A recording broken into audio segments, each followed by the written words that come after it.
Olá, meus amigos, sejam todos muito bem-vindos ao canal Politizando. Eu sou o William Jacob e olha, para quem achava que o Bolsonaro ia escapar do indiciamento na CPMI que está apurando o que aconteceu no dia 8 de janeiro, se enganou e teve um péssimo dia. Vejam só a manchete: CPI dos atos golpistas. Relatora pede indiciamento de Bolsonaro, Torres, Mauro Cid, Braga Neto e militares. Olha, General Heleno, Carla Zambelli. Eu vou ler os principais nomes, trazer reflexões, ver qual que será o próximo passo. Isso aqui já significa que eles vão pegar cadeia por conta do que aconteceu no Rio de Janeiro? E claro, vamos pegar aqui o chiliquinho do chiliquento Nicolas Ferreira, que já tá na rede social chorando por causa do mito. Vamos falar sobre isso, mas antes quero pedir a sua ajuda.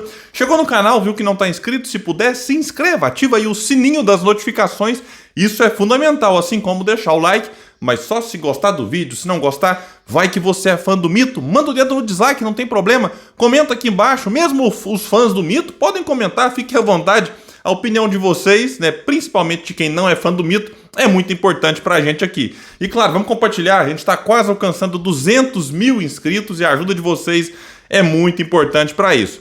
Então foi divulgado uma bomba logo na manhã do dia 17, o relatório final da CPMI do 8 de janeiro, que será apresentado nesta terça pela senadora Elisiane Gama. Quando eu coloquei que será apresentado, porque foi logo a notícia que saiu, mas quando eu parei para gravar, ela já estava lá lendo e tudo mais. Ela que é do PSD do Maranhão. Terá uma extensa lista de pedidos de indiciamento envolvendo integrantes e aliados do governo passado, além do próprio ex-presidente Jair Bolsonaro. A lista inclui vários nomes de peso do bolsonarismo, como Zambelli, Braga Neto, Augusto Heleno e outros generais. Olha, tem muitos militares aqui indiciados. Assim, para mim não é surpresa, Bolsonaro merece estar entre os indiciados. Agora, especulava-se que fosse existir uma espécie de um acordo para tentar deixar o Bolsonaro de lado, enfim, pegar apenas os outros, mas não, Bolsonaro ainda bem está aqui nesta lista. Segundo apurou o Globo, Elisiane deve apontar Bolsonaro como um dos principais autores intelectuais dos atos antidemocráticos que tiveram início após o segundo turno das eleições de 2022 e resultaram no ataque aos prédios dos três poderes em Brasília no início do ano. Aqui é interessante porque não pode tratar o 8 de janeiro como um fato isolado, como um ato isolado. Ali você tem que tratar o 8 de janeiro como uma consequência de uma série de outras coisas feitas ao longo, né, dos últimos anos com o Bolsonaro no poder, mas principalmente depois da derrota, com o acampamento na porta de alguns quartéis aí, Brasil afora. E sobre Bolsonaro, seu principal autor intelectual, são vários aqui que serão apontados nesse relatório, olha, e ele foi não no sentido de que ele planejou, até porque eu não sei nem se o Bolsonaro tem capacidade de planejar algo, eu tenho sérias dúvidas em relação a isso mesmo, mas a postura omissa dele, né, em relação diante ali do que nós assistimos na porta dos quartéis, né, ele em momento algum atuou para desmobilizar e ele sabia o que aquele povo queria, claro que ele sabia, na verdade assim, ele contava com aquela massa, né, mobilizada ali, para caso desse certo o seu delírio golpista, ele ter gente nas ruas já, enfim. Então ele não apenas sabia do que aquele pessoal queria, não apenas se omitiu para desmobilizar, como de alguma forma ele via aquilo com algum interesse para que aquilo continuasse. E aquilo tudo foi alimentando e deu no 8 de janeiro. Então o Bolsonaro tem a questão da omissão e tem também os erros de Bolsonaro, os crimes, na minha opinião, por ação, em tudo aquilo que ele fez ao longo do seu mandato, sem nenhum tipo de prova, né, atacando o nosso sistema eleitoral, as urnas eletrônicas. Já disse aqui várias vezes, uma coisa é você defender que elas sejam aprimoradas, enfim, que tenham uma versão mais nova, aí é um ponto. Mas o Bolsonaro atacava, alegava fraude, que em 2014, não sei mais o que ele teria vencido no primeiro turno, né, e ele disse que tinha provas e nunca as apresentou. Então é um fanfarrão, conversa demais, e agora está aqui, né, sendo indiciado nessa CPMI.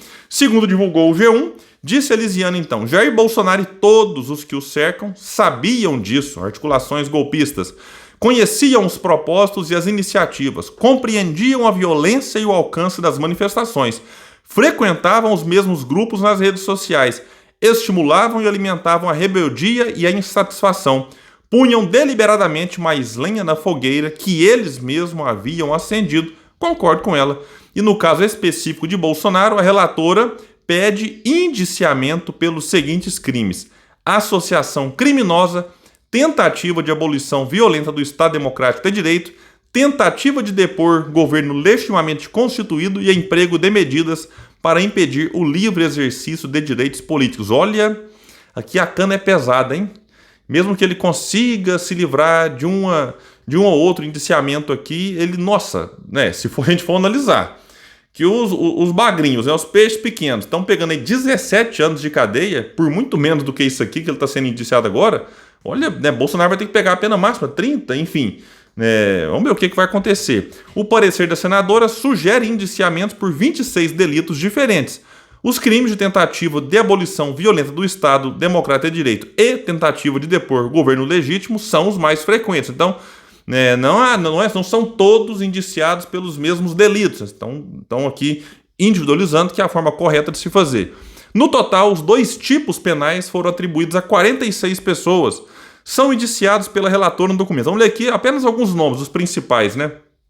Bolsonaro, o general Braga Neto, foi candidato a vice, mas antes disso foi ministro da Casa Civil, da Defesa de Bolsonaro. Anderson Torres, ex-ministro da Justiça de Bolsonaro, e durante o 8 de janeiro ele estava como secretário de Segurança Pública do Distrito Federal. O general Augusto Heleno, general, já pensou, hein? Pegar uma cadeia nessa altura da vida aí. Ex-ministro do Gabinete de Segurança Institucional de Bolsonaro, e aparecia todo ali, né, saindo do Planalto, dando notícias de Bolsonaro, alimentando a esperança dos patriotas. Ele se encontrou com patriotas sempre entre aspas, porque, coitado, né, as pessoas, algumas iludidas, se achavam patriotas, mas esses aqui, os supostos patriotas de alto escalão, esses aqui sim, falsos patriotas, entreguistas, porque tem gente que fala que é patriota, nem sabe o que significa isso, o que tinha que fazer, acha que abraçar a bandeira e chorar com o hino, já virei patriota, pus a bandeira do Brasil no meu carro, sou patriota, coloquei a bandeirinha no meu perfil de rede social, sou patriota, e aí vão bater palma para quando o Bolsonaro vendia a refinaria para o estrangeiro, quando vendeu a Eletrobras de forma criminosa e se diz patriota. Então, voltando aqui, né? O Augusto Heleno é um deles. General Luiz Eduardo Ramos, ex-ministro da Casa Civil. General Paulo Sérgio Nogueira, ex-ministro da Defesa. Todos aqui ex-ministros do governo Bolsonaro. Então, não estou nem repetindo isso. O almirante Almir Garnier Santos, ex-comandante da Marinha, que, segundo o relato ali da suposto vazamento da delação do Mauro Cid, foi quem, quando o Bolsonaro chamou os comandantes, apresentou a minuta golpista, esse aqui é aquele que tinha ficado empolgado. Opa, Neto, estamos aí prontos, né, para atender ao seu chamado. O general Freire Gomes, ex-comandante do Exército, esse aqui foi quem disse que, opa, Bolsonaro, se você for além, eu tenho que pedir sua prisão. Então, o general teve uma postura correta naquele momento, na reunião, quando o Bolsonaro tentou ali avançar, mas, segundo apontam, o Exército foi muito conivente com as manifestações e os acampamentos na porta dos quartéis generais, o que, inclusive, segundo, né, consta, é proibido por lei. Aquele local não pode ter acampamento como nós tivemos. O tenente-coronel Mauro Cid, que está aí aliviando a sua barra com a delação, por conta de cartão de vacina e tudo mais, questão de joias, mas aqui ele pode se complicar também, mas às vezes já tem algum acordo feito nos bastidores também envolvendo a delação. Felipe Martins, assessor especial para assuntos internacionais. Meu Deus, que assessoria. Esse aqui foi quem entregou a minuta golpista para Bolsonaro, que pediu algumas alterações e foi quem trouxe ela atualizada segundo o vazamento aí da delação do Mauro Cid. Carla Zambelli, ei, Carla Zambelli, hein? Essa aqui tá enrolada em várias frentes. Aqui mais uma. Aqui vai trazer general, coronel, sargento, major. Não vou nem citar os nomes, são pessoas mais desconhecidas. Vamos pegar aqui um mais conhecido. Silvinei Vasquez, ex-diretor-geral da Polícia Rodoviária Federal. Esse aqui também está encrencado na questão lá do segundo turno, de ter dificultado o acesso, né, boa parte de eleitores do Lula à votação, com blitz, numa proporção que não se via, não é normal. E era proibido, inclusive, o STF tinha proibido, e mesmo assim ele foi lá, desobedeceu a ordem e liberou as blitz. Aí vários outros nomes, tenente-coronel, capitão, sargento, olha o que tem de militar aqui encrencado. Vamos ver qual vai ser a reação deles. Aí tem vários financiadores, pegaram os financiadores, isso aqui é importante. Empresário, enfim, muitos financiadores aqui. E para fechar, o trio aqui, esse sim, trio de terrorista, porque queriam explodir o caminhão perto do aeroporto em Brasília. Eu separo bem aquilo que é baderneiro, vândalo, ladrão, que teve gente que roubou patrimônio lá dentro da sede dos Três Poderes. E terrorista, não dá, todo mundo é terrorista. Não, vamos separar porque, enfim, não pode acabar analisando. Mas está aqui, George Washington, condenado já por envolvimento na tentativa de atentado ao aeroporto de Brasília. Alan Diego dos Santos, mesma coisa, e o Wellington Macedo, a mesma coisa. E tem aqui também Tércio Arnaud, esse aqui é muito próximo ao Carluxo, ao Bolsonaro, então nem se fala, ex-assessor especial de Bolsonaro, apontado como integrante do chamado Gabinete do Ódio. E aí tem outros nomes também ligados aqui a esse tal de gabinete. Mas tenhamos calma, vai dizer aqui que os pedidos feitos por Elisiane no parecer não significam indiciamentos automáticos. A lista é, na prática, uma sugestão. Cabe aos órgãos responsáveis, como o Ministério Público, avaliar a apresentação de denúncias, mas é um passo importante, né? Melhor ter isso aqui do que não ter nada. Vamos ver se outros passos virão. E o Nicolas Ferreira puxa saco do mito, a coisa que ele mais sabe fazer é puxar saco de Bolsonaro. Já começou a dar o seu showzinho em defesa do pobre coitado do mito. Olha, meu Deus do céu, disse ele aqui. Bolsonaro indicado no relatório. Nunca foi ouvido na CPMI e nenhum depoente do dia 8 o acusou de crime algum.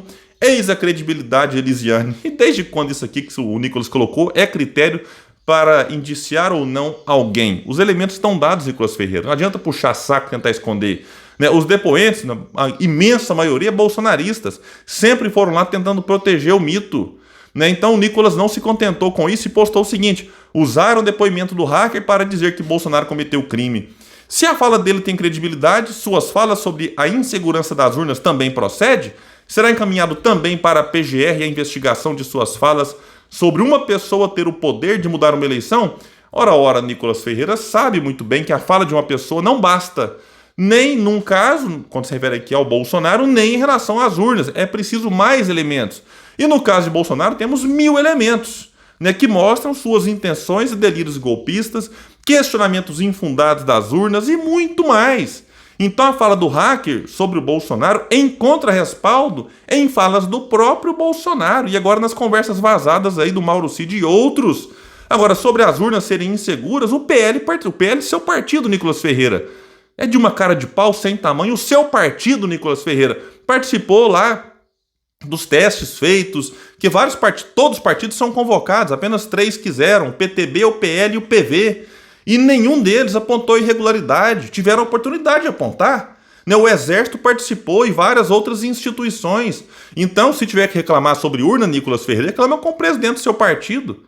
Então vamos ver o que vai acontecer, pessoal. Ficar bastante atento. Vai ter uma série de chiliques agora de bolsonaristas. Eu ficarei de olho. Qualquer novidade realmente importante trago para vocês nesse espaço que luta por um Brasil melhor. Valeu, gente. Até mais.